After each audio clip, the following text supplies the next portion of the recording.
Hello, everyone. My name is Stanley St. Rose, and today we're going to be talking about Infinite Jest by David Foster Wallace. Now, before I go into the summary and analysis of this work, please remember to leave a like, subscribe, and/or comment so that the channel can continue to grow. All right, so in this work, we're following the Incandenza family, very interesting family. The mother and father, very successful individuals. They start their own institution. They're very smart. They're very successful.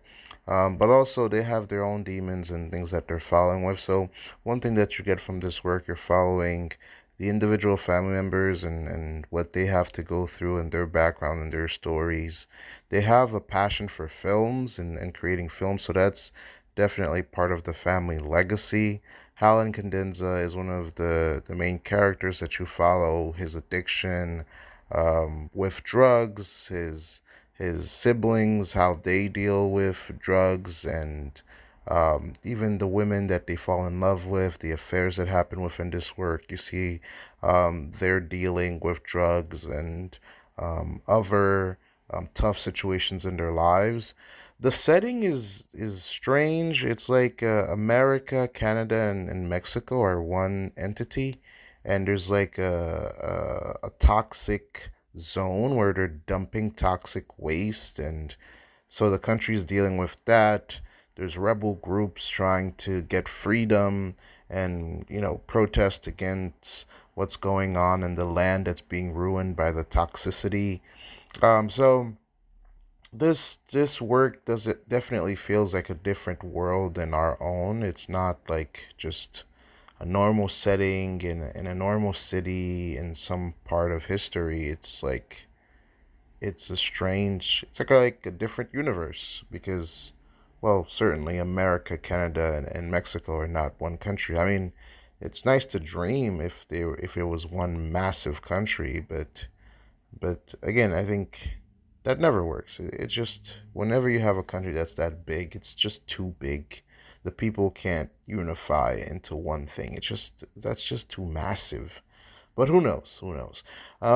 So that's one thing that's happening here. I mean, the work really focuses on these individual kids, the Encandenzas, their families, what they have to go through, their disabilities, they're making sense of the world. We do see them in rehab. We do see them dealing with drugs.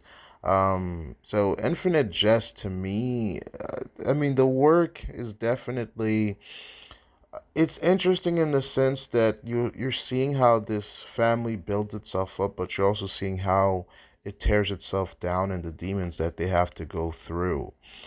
It is a fascinating work. I do recommend it. It's a great read, but it is different. It's not the happy ending that you would get with most novels. I mean, I've usually talked about novels where you have a really smooth ending and a nice tight bow on the top conclusion. But this work, it's more you get all these storylines and all these things that are going on with these characters and how they each have to deal with their baggage and their demons and the way that they have to fix it or just go through it. You're dealing with suicide, you're dealing with psychological issues and people just like coming to terms with their lives and who they are and what they have to do to either get better or I guess get worse. So yeah, really interesting work here. In terms of analysis, again, this work you really follow the incandenzas. You follow their family dynamics. You follow how the kids relate to their parents and the effect that their parents had on them.